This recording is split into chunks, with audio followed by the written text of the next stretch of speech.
Statement 2. Christ's life was a real historical event and Christ is divine, as in God incarnated, into person-like human form. In 1919, the New York Times sent a sports reporter to get a story about Albert Einstein's ideas on relativity. The reporter wrote an intriguing statement in the article that no more than 12 people in the world would understand relativity. The sports reporter was not a science reporter, and he was no historian either. Let's compare this to a gospel writer. After the birth and death of Jesus, there may have only been 12 people, metaphorically, who understood what really happened. But at the time, was history writing separate, special, and different from story or myth or narrative?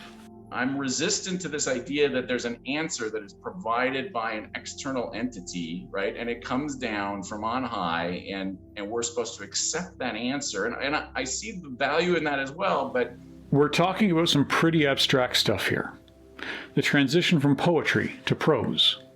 The separation from a word and a thing. From a narrative style, coherent to abstract patterns, to a more analytical style, corresponding to material events. From internal memory and oral traditions to external memory and written documents. It's not like language cares, you know.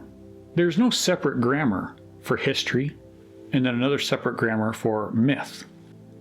How would a gospel writer want to make a connection with the audience 2,000 years ago? Those writers would have to blend both mythological stories and historical events just to make sense of things and make a connection with the audience. We're still doing this today. There is something unique about the gospel writing. But there were chances for gospel writers to record, let's say, factual descriptions of events that took place, but they sometimes chose to be poetic instead, tying events and symbols to older patterns in older stories. So what do we do if we want the power of fact, an historical event, instead of the humility of an abstract poetic idea? Well, according to Lewis, mere Christians might say, "We believe that the death of Christ is just that point in history at which something absolutely unimaginable from outside shows through into our own world." Almost every mythological story prepares the audience for the unimaginable. And yet Lewis and Chesterton, and Christians, seem to need a statement linking the historical and the unimaginable together as one, in Jesus Christ. Jordan Peterson is having a heck of a time with this very point. He's really sorting out for himself what it would mean if the metaphorical and the literal touch. Sometimes the objective world and the narrative world touch. You know, that's Jungian synchronicity. And I've seen that many times in my own life. And so in some sense, I believe it's undeniable. You know, we have a narrative sense of the world. For me, that's been the world of morality. That's the world that tells us how to act. It's real. Like, we treat it like it's real. It's not the objective world. But the narrative and the objective world touch. And the ultimate example of that, in principle, is supposed to be Christ.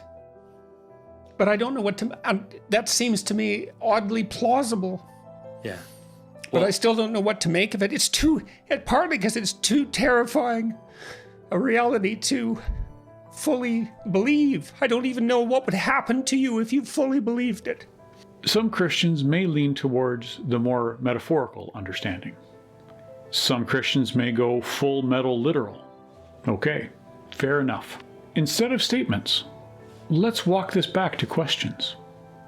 How do we know if or when the abstract metaphorical and the physical material touch? It's not like we have two different grammars, one for fiction and one for fact. Language doesn't care. The human imagination doesn't always seem to care either. And that's a real problem. One of the great spiritual lessons taught through the ages is thou art that. Is this an opportunity to tie the life of such a built-up character like Jesus to the life of the individual in the here and now? No matter what we do, stories and words are in the abstract. We can twist ourselves into knots trying to convince ourselves that words are corresponding directly to actual historical events, but you are using words to convince yourself about more words. And worse, that is striving for pride and power over words and over people. Instead, thou art that. You are the being that has the opportunity to be the very point where the abstract metaphorical and the physical material touch. You are a living miracle. If the story of Jesus helps inspire the miracle in you, then you are living a miracle. If some other story brings others to live as though the abstract metaphorical ideal and the physical material event touch, why get stuck in the power game of making others in your image? What do we do with this figure on the cross and all other figures we put up on the cross?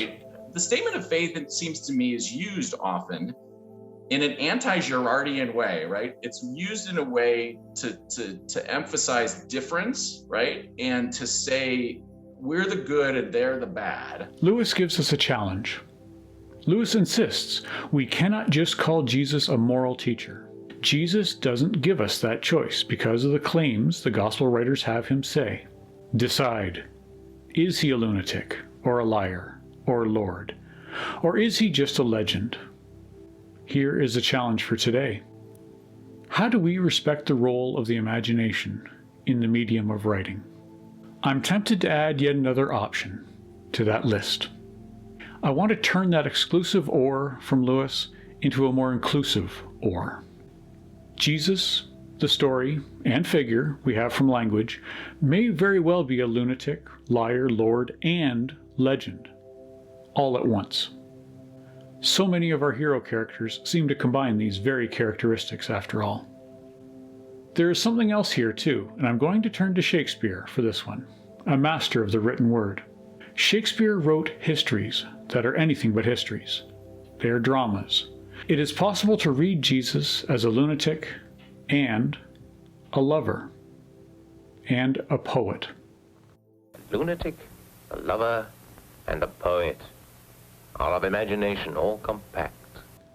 The poet's pen, and not the historian's pen, turns things unknown into shapes and names. Shall we be led by lunacy or love? Or the poet's pen, all at once? My immortal beloved, shall we marry opposites, like the physical historical material with the abstract metaphorical imaginative? I ask you, a statement of faith or a question for being? Which one seeks the humble path? And so in this experiment, turning a statement into a question, we get, what is the ideal way of being so that the abstract metaphorical world and the physical material world come together in my life?